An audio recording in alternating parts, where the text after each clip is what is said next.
Hi అండి, గరుడ మాల్కి start అయ్యాం క్యాంప్ నుంచి. క్లైమేట్ అయితే చాలా బాగుంది.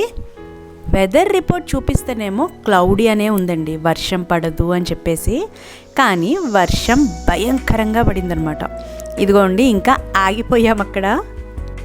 కొంచెం వర్షం తగ్గంగానే మళ్ళీ స్టార్ట్ అయిపోయాం. ఇదిగోండి ఈ ఫ్లైఓవర్ అండి, 4 కిలోమీటర్స్ ఉంది.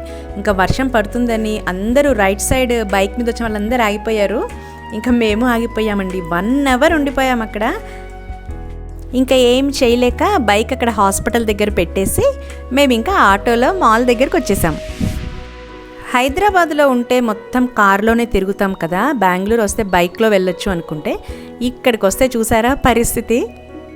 కొంచెం సేపు అలాగా మాల్ అంతా తిరిగాము. ఆ తర్వాత ఫుడ్కి వెళ్ళిపోయాం. రిటర్న్లో కూడా ఎంత వర్షం అనుకున్నారు, అస్సలు ఆగలేదు. ఇంకా వెంటనే మళ్ళీ ఆటోలో బ్యాక్ వెళ్ళిపోయాం. హాస్పిటల్ దగ్గర వెహికల్ తీసుకొని ఇంటికి స్టార్ట్ అయిపోయాం. తడుచుకుంటూ వెళ్ళాం తెలుసా. ఓకేనండి, గుడ్ నైట్.